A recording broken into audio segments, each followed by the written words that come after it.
Sir, இந்த சென்னையில் வழக்கறிஞரோட வாகனத்தை வந்து இருசக்கர வாகனம் வந்து திருமாவளவன் அவங்களோட கார் வந்து மோதுற காட்சிகள்லாம் பார்த்தோம்.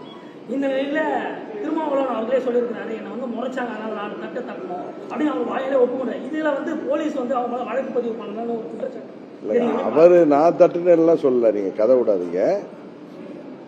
ஒரு தலைவர் போயிட்டு இருக்கோம், இப்ப நாங்களே போறோம், சில தொண்டர்கள் உணர்ச்சி மீதியால யாரோ ஒருவர் வந்து வழிமறித்தாலோ இல்ல வாகனத்தில் அடிபட்டாலோ அவர் ஏதாவது ஒரு கருத்து சொல்றப்ப தலைவர்கள் அமைதியாக இருந்தாலும் தொண்டர்கள் உணர்ச்சி வசப்பட்டு அவர்களிடம் கைகலப்புக்கு செல்வது எல்லா கட்சியும் நடக்குது. அதை நான் நியாயப்படுத்தல. அதே நேரத்தில் தலைவர்களாக இருப்பவர்கள், அதுக்கு தானே நம்மள தலைவர்களாக அவர்கள் ஏற்றுக்கொண்டார்.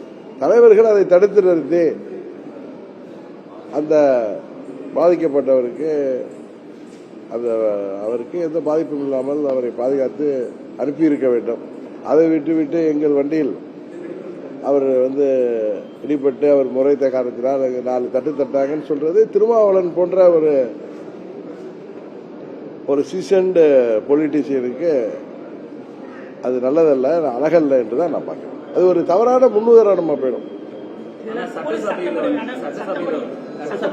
அதிமுக ஆட்சி காலத்துல வாங்கின கடனுக்கு தான் நாங்க இப்போ வட்டி கட்டிருக்கோம் தங்கம் தென்னரசு சொல்லியிருக்காங்க.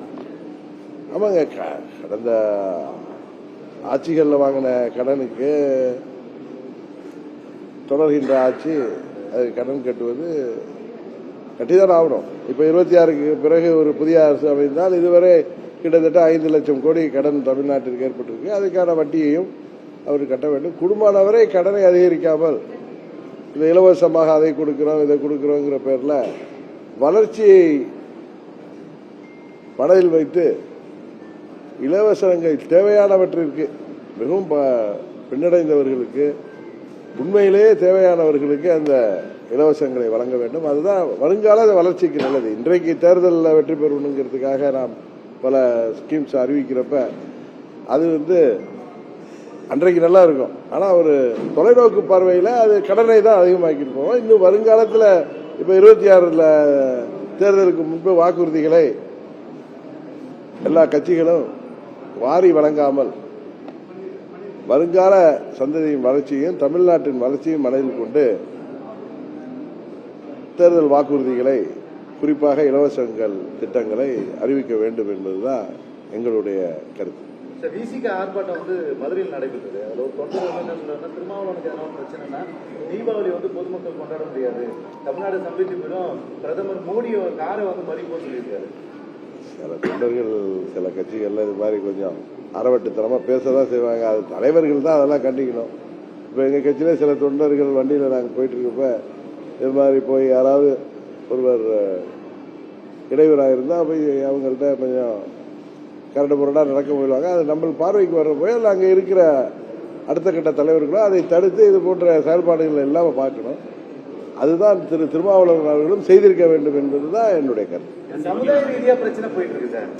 ஒரு தமிழகம் முழுவதுமே திருமாவளவனை சந்தித்தாங்க, அந்த சமுதாயத்தை சேர்ந்தவங்க அப்புறம் எதிர் சமுதாயத்தை சேர்ந்த ஆர்ப்பாட்டம், இது சோசியல் மீடியால ஒரு பெரிய சமுதாய ரீதியில பிரச்சனையா போயிட்டு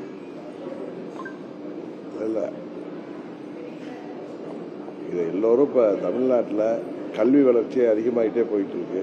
இருந்தாலும் சில பாமரத்தனமான செயல்பாடுகளை தவிர்த்து சோசியல் மீடியால நல்ல விஷயங்கள் நிறைய வருது. அதே போல மக்களை குழப்புகின்ற விஷயங்களும் கலவரங்களை தூண்டுகின்ற விஷயங்களுமே வருது. அதனால